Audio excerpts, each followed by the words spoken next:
حضرت علی راوی ہیں، کہتے ہیں ہم رسول اللہ صلی اللہ علیہ وسلم کے پاس بیٹھے تھے، ایک اعرابی آیا۔ اعرابی عرب کے دیہاتی لوگوں کو کہتے ہیں، عرب کے جو دیہات والے لوگ ہیں نا وہ اعرابی کہلاتے ہیں۔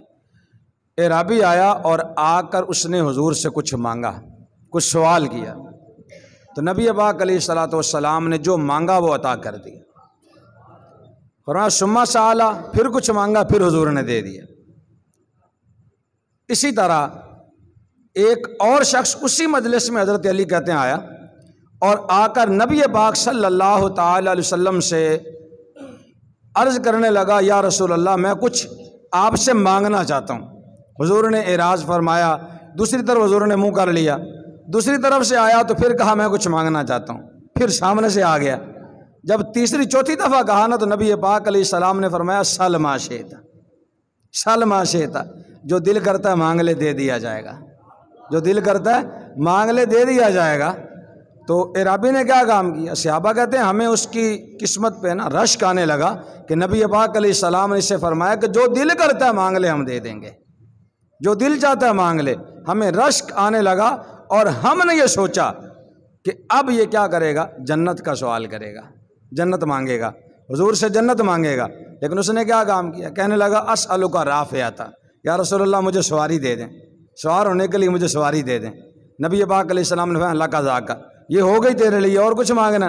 کہنے لگا مجھے اس کے اوپر لادنے کے لیے توشہ بھی دے دیں، اس کے اوپر جو سامان لادا جاتا ہے وہ بھی دے دیں۔ فرمایا اللہ کا ذاکا، یہ بھی ہو گیا، اور کچھ مانگنا ہے؟ کہا نہیں مانگتا، چلا گیا۔ صحابہ کہتے ہیں کہ جب وہ اعرابی چلا گیا نا، نبی پاک صلی اللہ تعالی وسلم نے فرمایا کم بینا مسئلۃ ھذا الاعرابی و عجوز بنی اسرائیل، فرمایا کہ کتنا بڑا فرق ہے اس اعرابی کے مانگنے میں اور بنی اسرائیل کی بوڑھی عورت کے مانگنے میں۔ بنی اسرائیل کی بوڑھی عورت کے مانگنے میں اور اس اعرابی کے مانگنے میں کتنا بڑا فرق ہے۔ گویا کہ یوں کہہ لیں کہ حضور نے یہ فرمایا کہ کاش اسے مانگنے کا طریقہ وہ آ جاتا جو بنی اسرائیل کی بوڑھی عورت کو آتا تھا، جو بنی اسرائیل کی بوڑھی عورت کو آتا تھا۔ صحابہ کا جب اشتیاق بڑھا کہ بنی اسرائیل کی بوڑھی عورت نے کیا مانگا اور کس سے مانگا، تو حضور علیہ الصلوۃ والسلام نے خود ہی ارشاد فرمایا، جب اللہ نے بنی اسرائیل کو فرعون اور فرعونیوں سے نجات دی تو اس وقت وہ فرعون سے بچ کر جب راتوں رات نکلے وہاں سے، اس بستی سے، اس علاقے سے جب نکلے تو رستے میں جاتے ہوئے بھول گئے، راستہ بھول گئے۔ یہ پورا لشکر تھا، کم و بیش 30,000 کی تعداد لکھی علماء نے، کم زیادہ بھی لکھی ہے، تو یہ پورا ایک لشکر تھا، یہ جاتے ہوئے رستہ بھول گئے۔ جب یہ رستہ بھولے تو اس وقت جو ساتھ اس وقت کی کتاب کے عالم تھے انہوں نے کہا کہ ہم رستہ بھولے نہیں ہیں، بھلا دیے گئے ہیں، ہم رستہ بھولے نہیں ہیں، بھلا دیے گئے ہیں، ہم رستہ بھلا دیے گئے۔ اس کی وجہ یہ ہے کہ جب حضرت یوسف علیہ الصلوۃ والسلام کے وصال کا وقت آیا تھا تو انہوں نے یہ وصیت کی تھی کہ ایک وقت آئے گا اللہ بنی اسرائیل کو فرعون اور فرعونیوں سے نجات دے گا، اور ان کے راہ پانے کی صورت، ان کے راہ ہدایت پانے کی صورت، ان کو رستہ ملنے کی صورت یہ ہوگی کہ وہ میری قبر سے میرا تابوت نکال کر ساتھ لے جائیں گے، اللہ اس کے صدقے میں انہیں راہ دکھا دے گا، میری قبر سے میرا تابوت نکالیں گے، ساتھ لے جائیں گے۔ حضرت موسیٰ علیہ السلام نے پوچھا کہ تم میں سے کوئی بندہ جانتا ہے کہ جناب یوسف علیہ السلام کی قبر کا اینہ قبر یوسف، یوسف علیہ السلام کی قبر کدھر ہے؟ کہا ہمیں تو نہیں پتہ۔ عرض کرنے لگے یا نبی اللہ ہمیں تو نہیں پتہ، ہاں ہمیں یہ پتہ ہے کہ ایک بوڑھی عورت ہے، فلاں جگہ رہتی ہے، فلاں جگہ اس کا گھر ہے، اسے پتہ ہے کہ جناب یوسف علیہ السلام کی قبر مبارک کہاں ہے۔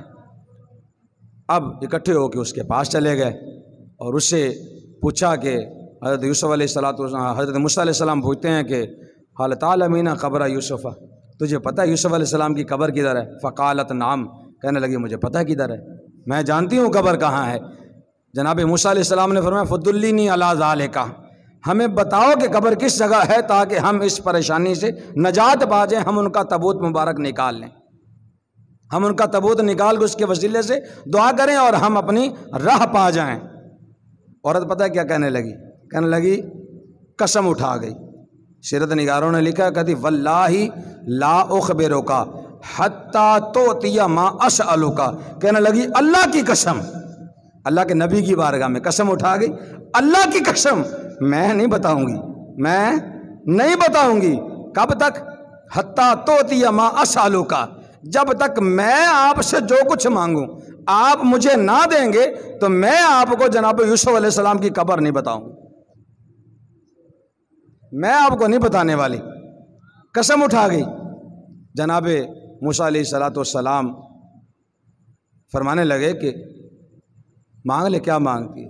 اس عورت نے پتہ ہے کیا کہا؟ عورت نے سوال کیا، کہنے لگی کہ یا نبی اللہ، میں آپ سے سوال کرتی ہوں کہ ان اقوم معک فی درجۃ انت تقوم فیہا، فرمایا کہ جنت میں جس درجے میں آپ کھڑے ہوں گے نا، ایک تو جنت مانگتی ہوں اور ایک جنت کے جس درجے میں آپ کا گھر ہوگا، جس درجے میں آپ کا گھر ہوگا وہاں مجھے بھی گھر چاہیے، اسی جگہ مجھے بھی گھر چاہیے، آپ کے ساتھ جنت میں گھر چاہیے، آپ کے ساتھ جنت میں۔ جناب موسیٰ علیہ السلام کہنے لگے اے عورت سلیل جنہ، جنت مانگ۔ انبیاء کرام علیہم السلام کے جو درجات ہیں جنت میں وہ تو مراتب عالیہ ہوں گے، تو جنت مانگ لے، جنت تجھے دے دیتے ہیں، تجھے دے دی جنت، دے دی تجھے، لیکن اگلا سوال نہ کر۔ عورت پھر وہی کہنے لگی واللہ لا اخبرک، پھر میں بتاتی ہی نہیں ہوں، میں نہیں بتاتی پھر آپ کو، یا تو آپ میرے ساتھ وعدہ کریں کہ جنت میں اپنا پڑوس مجھے دے دیں گے، تو یا پھر میں بتاتی نہیں ہوں آپ کو۔ تو یہی آپس میں مکالمہ چل رہا تھا۔ رب کریم اپنے کلیم کا اور اس اپنی بندی کا مکالمہ ملاحظہ فرما رہا ہے۔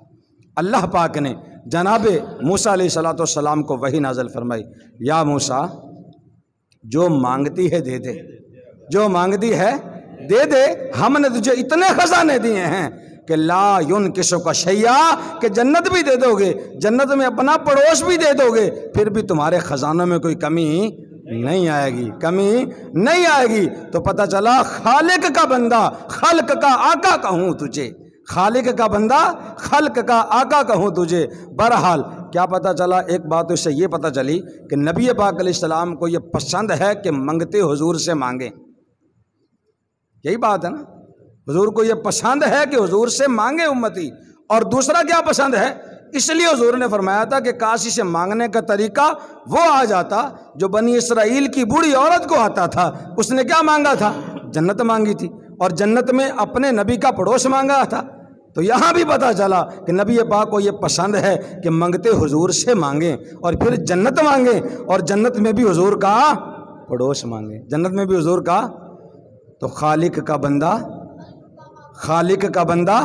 خلق کا آقا کہوں تجھے، لیکن رضا نے ختم سخن اس پہ کر دیا، کلام ہی ختم کر دیا اس پر کہ خالق کا بندہ خلق کا آقا کہوں تجھے۔ اللہ پاک ہماری حاضری قبول فرمائے۔